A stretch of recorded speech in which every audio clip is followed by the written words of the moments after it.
everyone, it's Dr. Ellie. I'm here with my podcast, I Heal Kids. And if you don't know me, I'm a holistic pediatrician. I take care of kiddos ages 0 to 21 for holistic primary care and also kiddos 2 to 102 for functional medicine.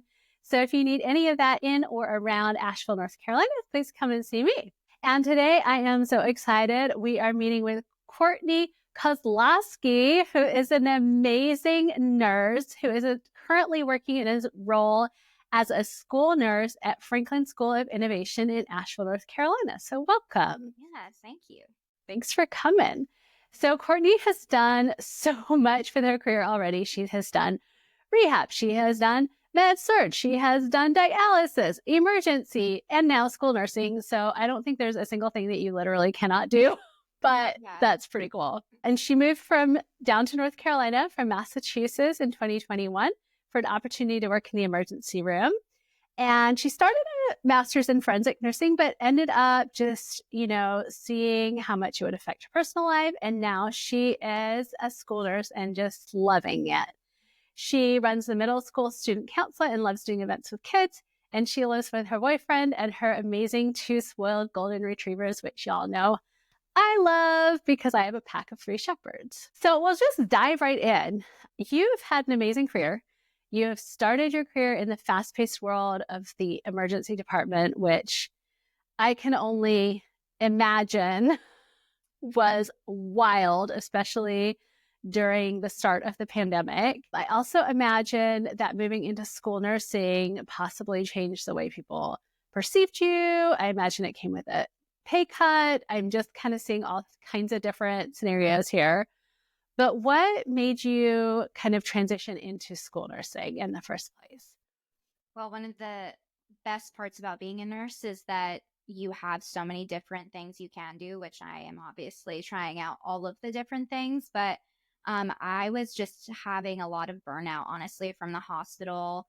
I was doing a little bit of travel nursing. So I was driving 2+ hours and then working the 12 shifts and then driving 12-hour shifts and then driving the 2 hours back. So I was looking for something that was a little more stable in my personal life. And I had dabbled in camp nursing, which I loved and was super fun. That's fun. When I got the email, actually, they reached out to me. I was going to go back and do dialysis again to get out of the bedside role. And then I got an email from the Franklin School of Innovation, and now the rest is history, which is awesome. I mean, yeah, that's amazing. So fun fact, I was a camp counselor at this camp in Hoisington, Kansas. And I was in college. I think maybe it was my first or second year. I can't remember. And they were like, can you be the camp nurse? And I was like, I'm not a nurse. I think it was them. It may have been a different camp. I was a camp counselor a few times. Also, fun fact, one of the people there told me I would never become a doctor. So I did. Yeah. I don't know what that person is doing now, but so I'm glad that we kind of had some different interwoven moments. So it was almost like, I don't know, maybe it's because I've been watching this show with people who are Jewish, but kismet. Is that the word? So yeah. I feel like ironically Jewish boys camp that I worked at. Okay. Awesome. Okay. That's so fun. Yeah. How do you think your background in emergency medicine kind of translated into your role as a school nurse? I don't think I could have more perfectly transitioned to a different role because I use everything I learned in the ER every day. I mean, it's so crazy how much a school nurse is fast-paced. It's basically the same feast or famine. You are either sitting there waiting for people to come in, or you are inundated and prioritizing care at the same time with, 12 different middle schoolers, and also just learning to stay calm. I think that's the one thing people say to me the most is, you're so calm in a emergency. And I'm like, well, I did work in the emergency room and it really helped. And kids feed so much off of your energy that if you're not calm, they are also not going to be calm. So definitely using all those tools that I learned there. Yeah, 100%. If adults are around kiddos, just I've noticed in my own practice over the years, if there's anxiety and tension around something that's happening, I'm thinking in particular of a procedure or an injection of some kind, can get really escalated really fast. And I do think it's so important to maintain calm. I obviously work in an outpatient clinic, so I have less of that pressure, but I imagine being in a school where literally anything can happen to anyone at any time, having a background in emergency medicine, I can't imagine actually doing it without that. Yeah. No, truly. I would be lost, yeah. I think. I really, like, even when kids break their arms and, you know, I know they're going to be fine, when a teacher brings them to me and they're like, it's really bad. And I'm looking at them like, you're going to be okay, buddy. Let's, Yeah. and by the time they leave, they're calm and, you know, splinted and not freaking out anymore. It's just funny to see the difference of what your mood reflects onto a kiddo. Yeah. And I think having that perspective of like the back end of like how the injury is going to be treated and you know what steps to take and what to do, you have the knowledge to say it's going to be okay. And that's actually an interesting point that you brought up about broken arms, because a lot of people think of the school nurse as someone who sort of like hands out Band-Aids, and maybe they call home when they're, you know, one of the kids has like a fever or something like that. But I am sure that your job is a lot more than that. So can you just walk us through like what your job really entails? Yeah, no, I think that's a pretty common misconception, is that I'm there as the ice pack queen and the Band-Aid giver outer, but I deal a lot with chronic conditions. I mean, a lot of our kids today, whether it's a mental health chronic condition or diabetes, asthma, life-threatening allergies, I'm doing a lot of the chronic care that I have to deal with the paperwork and the communicating through teachers and parents, and then also health education. I think people kind of, you know, overlook that. I do a lot of the health education for the middle school, especially meeting the health standards for North Carolina, and the sex education, different things that I think people probably don't realize that I'm even working on. Even doing. Yeah, that's actually really fascinating, because I do fill out a lot of school forms. So, you know, I was definitely aware about all of the chronic conditions that you're taking care of, because obviously I'm sending you some information here and there. And so I know kind of what you're dealing with, all, you know, all the way from kiddos with diabetes to asthma to seizures to all kinds of things all over the place. And knowing what to do in all of those situations, like, for example, a kiddo with, you know, diabetes, if they get low blood sugar, like, what do you do? Or a kid is like actively having, you know, epilepsy, and they're actively having a seizure, you know, how do you even handle that? Or what medication can you give? I mean, that's such a huge responsibility. So I was aware about that, but I'd actually heard about some of the health programs, but I wasn't aware like how involved you were with all those. Do you want to talk a little bit more about like what the programs are and what you're responsible for and like how you run them and all of that? Yeah. So last year we did a Healthy Kid Week where our school is pretty cool. We have this little thing called Crew. The kids meet with the same group of kids every day and the same teacher all year long. Allows for really good bonds to form. So I thought that would be a great place for them to be able to talk about some of these more sensitive health topics.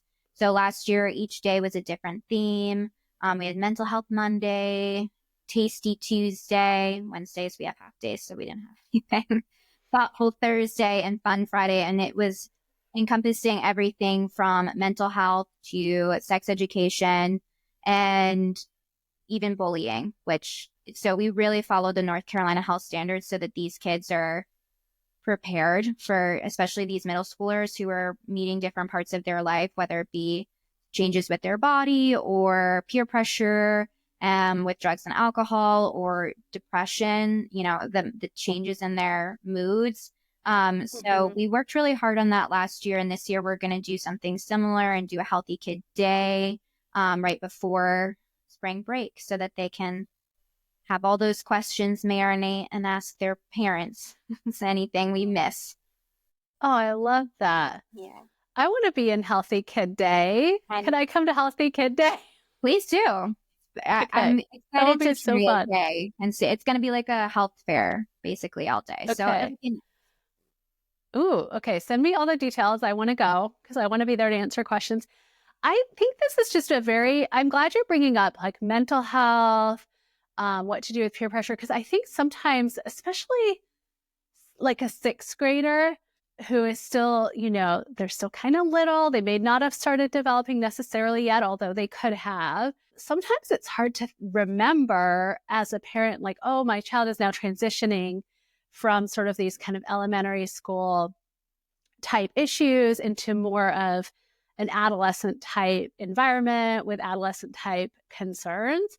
And although sadly, I am seeing mental health concerns, all the way down into our littles in elementary school, I feel like it really comes to a head in middle school and high school, unless there's something just, trauma or something really dramatic going on with a child or a genetic predisposition, that kind of thing. What are some things that kids, I'm just curious, like, what are some things like kids will ask you or that you have to answer for them? Because I think that's valuable information for parents to have. I think it's more about what they're not asking. It's more like, okay, they'll come to you, but not really. They want to chat and they just want to check in. And then they kind of, I think, want you to lead them into what's going on. And then it turns into somehow you're having this conversation about their mental health or boyfriend and girlfriend or peer pressure. And I've noticed a lot that kids who are frequently coming kind of want you, like, there's other questions they want to be asked other than, are you okay? Do you have a headache? You're not feeling your best today? And I do have, like, I would say 75% of what I do during the day is mental health as opposed to physical health. I don't think I realized before I got into it how much of my day would be spent doing emotional or mental health. But especially, like you said, like these middle schoolers, I think the change from 6th grade to 7th grade is so much. And this is my second year here, so I got to witness it firsthand for the first time. Like, these sweet little kids in 6th grade are now totally different kids in 7th grade. They have such different problems that they're coming to me with, where last year they might have come to me with a headache. This year, their boyfriend dumped them, or they're concerned about vaping, or their friends are vaping and they don't know what to do, or even, the mental health side where we have a lot of kids who are cutting and they're concerned about their friends. So I've learned that really they don't ask as much as maybe they want you to ask them. I see. So you're noticing that we really need to be maybe trying to ask more open-ended questions and seeing where their kiddos are at.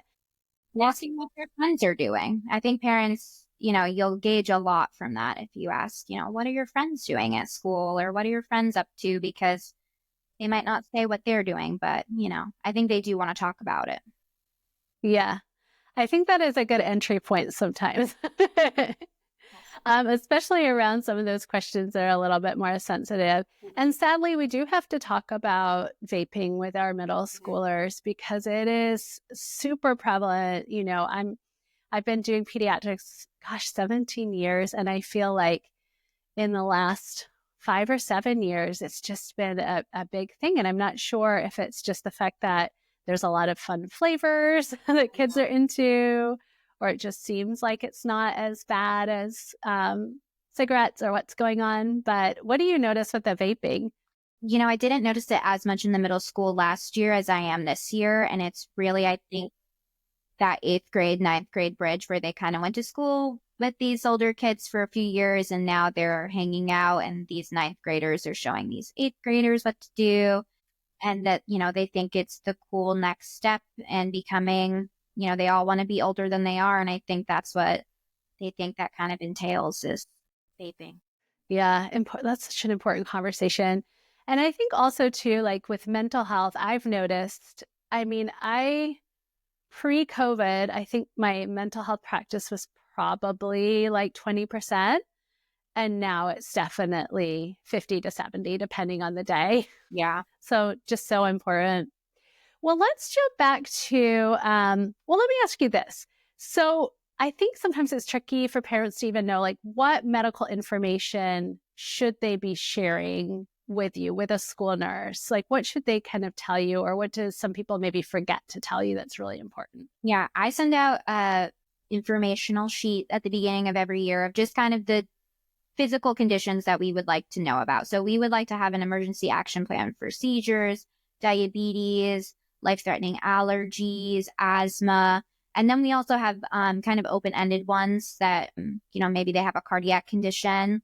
So we have kind of more of a fill in the blank. The doctor can say what the student in particular needs, or an orthopedic plan, or just an individualized plan if it doesn't really follow into any of those categories. And then we, of course, have kids who take medications at school. So that information goes out as well that we keep at school. And then I think something maybe they forget to tell us is the mental health side, which is so important. I think they think, oh, they don't need to know that they take that ADHD medication or that they're on an antidepressant. And it just helps us treat the student so much more of a whole person if we know, oh, maybe this stomach ache isn't a stomach ache. Maybe this is because they've been dealing with anxiety or panic attacks at home, and it's not something we're aware of. So just kind of letting go of any kind of like stigma around mental health, and just, hopefully having a good relationship with your school nurse so that you can help them as much as possible and treat them as a whole child. That's really important. I hadn't thought about that. Okay, so let's go back to those chronic conditions that we were talking about earlier: asthma, allergies, diabetes. Super tricky. What advice do you have for parents whose kiddos need like the daily medical care at school? Because I think sometimes that can feel a little edgy or a little like scary to send your kiddo to school who does have, these more expansive needs, and feel like, hey, my kid's going to get the care that they need even while they're in school. Yeah, I do try to give the parents as much trust and comfort knowing that I am there all the time. We're really fortunate. A lot of schools don't have a school nurse there all the time. So I think even them knowing that I'm there, even if I'm not doing anything for their student, just kind of gives them a peace of mind. But the thing that I focus on, especially with kids who have chronic conditions, that this is for life. We need to learn how to manage this ourselves. So I really try to work with the parents to get the kids as independent as possible so that they feel confident, so that they're not, if I'm not there or unavailable in that moment, they know exactly what to do and when to reach out to a teacher. I'm having an aura, I think I'm going to have a seizure, really learning how to vocalize and be an advocate for themselves, because this is something that they'll have to deal with for the rest of their lives. Yeah, that's a good point. I think about that sometimes too with like kiddos that have anaphylactic type allergies, especially like food allergies with EpiPens and things like that. Sometimes it can be a little bit nerve-wracking. Luckily, there is a Neffy now, which is a nasal spray, but we don't have any kids with that yet, but we'll see. I'm a little nervous okay, y'all, if you don't know, so when you have an allergy, you can either have an EpiPen type device, which is like an injectable that goes in your thigh, or you can have this new device that just came out that just sprays up your nose. But my question is, like, if your nose is really congested, maybe you have a cold or something, how much of the spray is getting up there. So I've been nervous to prescribe, but I'm going to be the third person to try it unless a kid is very needle phobic, because I want to make sure that it 100% works. But anyways, kind of goes back to my point of like just training, making sure a kid is trained on how to use like an EpiPen and feels comfortable and confident to use it, because they are going to be around themselves all the time. And so if they do have an extreme food allergy. Especially with like diabetes, in the state of North Carolina, you're supposed to be over sixth grade and older to be self-administering medications. So, our fifth grader who has diabetes, I want to build that confidence and trust in her now. So, she does have probably a lot more autonomy than other people and just checks in when she's giving her meds. But I'm just trying so hard to build that confidence in her so that she can feel confident to go get the school nurse if she needs her, or when to get help. And, she's a rock star, so I don't really have to worry about her. I'm very fortunate. But yeah, trying to just anything that will give them that autonomy in their house. That's so important, I think, to think about is like the year before. The year before they're sort of getting a little bit more autonomy, start to prep them and get them educated so that they are more comfortable. Okay, so I know that we talked about that doctors should send, forms to you for complex cases. And I know that I have all kinds of forms like that, like asthma forms and things like that. If parents aren't sure where to get those, can they get them from you guys? Yeah, we actually have a whole health page on our website, and I know a lot of schools do too. I kind of copied a few in the area when I first took on the role. just kind of get some inspiration. But yeah, we have a whole electronic folder, and then I keep paper copies too. So if parents want to drop by, they can get them. And then I always give the option, so you don't have to go to the doctors twice. The doctors can just fax it back to us so that we can get it as soon as possible. Okay, amazing. So I have a question. This is for myself because I have wondered this. Would you appreciate if doctors or pediatricians would just call you in complex cases? Because sometimes I've wondered if I would just be like, your day is so busy and then you wouldn't have a moment, or it would feel intrusive or something like that. But if a patient has a really complex issue, would you prefer that we just give you a ring and also give you the form? Yeah, no, totally. It hasn't happened very often, but the times that it has happened, it's usually me reaching out for a little clarity, and it's been super helpful. Even if it's just like the on-call nurse who's giving me a little background or the callback, it really makes a big difference. Okay, amazing. So for all of y'all that aren't in my practice, feel free to bother your pediatricians. They're going to love this and have them call the school nurse about those complex and chronic conditions, because it is really helpful. Okay. So I also have questions about nutrition. Now, you mentioned the Tasty Tuesdays. I'm wondering if that has to do with nutrition. I'm guessing yes. That was our nutrition education day. So each kid in middle school got a grade and age appropriate level nutrition education. And I certainly focus a lot of my day on nutrition because a lot of kids forget to eat, whether it be breakfast or snack or lunch. A lot of my day is filled with food. Y'all, I have noticed that lately a lot of kids are telling me specifically that they either feel embarrassed to eat in front of their friends at school, or they're quote unquote not hungry, which I'm curious about. Do you see that a lot where kids are? Yeah. Okay. I've had kids ask to eat in my office before because they felt funny eating in front of their friends.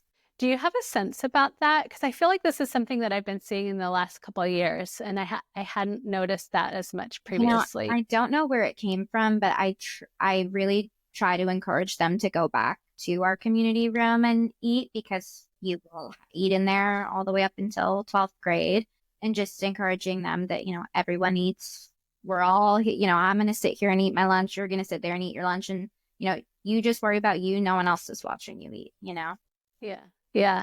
Well, it's interesting. I had wondered if it was anything to do with like diet culture, or if it was just to do with like the physical act of eating and having it be messy and embarrassing in that way, or whether it was like the types of foods that people, maybe they were sent with a certain type of food that they were embarrassed to show. But I think that's an important conversation actually for parents to have, because it comes up, at least in my office, at least once a week. I would say that somebody isn't eating lunch. And the truth is, sometimes kiddos, are in a rush in the morning. They also haven't eaten breakfast. And then I'm guessing they're having a lot of trouble learning and focusing. So are you noticing that in school? Like, how is nutrition affecting schools or kids throughout the school day? I mean, they get hangry just like us. So they're definitely having a hard time sitting in class and being pleasant. And it's not fun to be hungry and have your blood sugar low. So they feel it, they get the headaches. So, I had to actually just send out an email a couple weeks ago we've just had so many kids asking us for snacks that we were trying to let parents know, please make sure kids are coming with breakfast and have a snack if they need it. And so many parents responded that their kids have been getting snacks from their teachers, so they haven't been eating their lunch. So we tried to put an end to that. Have the kids eat their lunch so that they're nice and full and ready to learn. I do think Jeffrey Root, my husband, who also works at Franklin, may have been guilty of handing out an apple one time. So I'm going to let him know no more. I am probably the most guilty. I give out, my boyfriend says we're basically providing this Spindrift and chips every day. So I'm trying to, really encourage the kids, your parents are paying for your lunch. They want you to eat it. Let's try to get it in them and fill up on chips. Yeah. Yeah. I mean, with what I do for my work, where my focus is like holistic and integrated medicine, so much of my work is around nutrition because, as you know, everything in our body is made up of what we eat. And if we're not eating well, then our actual brain cells don't work, and the actual chemicals that interact in our brains don't work. We can't even make those chemicals. So it's really hard to feel calm and focused and able to attend in a school environment or have attention in a school environment when you can't even form the things your body needs to grow. And I could talk all day, and I'm not here to shame anyone, but let's just all agree that Takis are not a lunch food. Let's just all agree that it's a little bit, maybe not the most healthy. You should see, I had a kid throw up blue once, and I was like, what were you eating? And of course, it was blue Takis for breakfast on an Oh, dear. So, yeah. Oh, poor baby. It was the bluest vomit I've ever seen. Oh, poor thing. This is awful. I know. Well, okay, all fun aside, though, I mean, I have had this question because I do see that there are a lot of programs in Asheville and surrounding areas for people who are under-resourced. Do you see a lot of that in your community, people who are under-resourced with nutrition? Yeah, we actually have a couple different programs at the school. So we are part of the National School Lunch Program. So we do have free and reduced lunch for students who need it. And then families who are having food insecurity, we work with Mana Food Bank for the weekends and vacations so that kids are having some sort of access to food if they're not at school. Okay. Oh, tell me more. So the food bank will provide food for people who are under-resourced? Yeah, okay. We have Mana Food Bank comes and drops off like little kits, and they pick it up on a Friday, and then they have it for the weekend. Oh, I love that. That's so great. I had recently also heard that there was a program. I'll have to look more into it. If I find it, I'll link it to the podcast. But I heard there was a program for the farmers market where you could get like some kind of credit or something for that. Cool. So, yeah. So, okay, this is the $1 million question that every parent has, I think. When kiddos get sick, how do you determine when they need to go home or when they need to stay in school? You know, I other than my nursing skills, I'm, obviously doing the assessments and looking for fever, but I base a lot of it off my nursing intuition.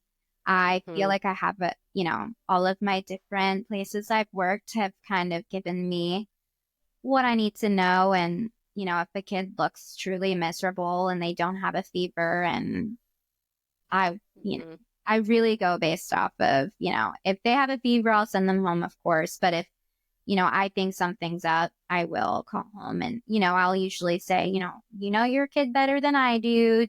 This is what's going on. Do you think they should go home or stay here? And I'll kind of leave it up to the parent. But usually I have a pretty good sense of which kids are, maybe not having, maybe there's some somatic stuff going on, or, they're in my office every day with the same thing. Maybe we'll try to get them back to class. But I've learned to hone in my who's faking it and who's not skilled. Got it. I think that's true. Once you've been in healthcare long enough, there's something about your medical provider intuition or spidey sense that kind of kicks in.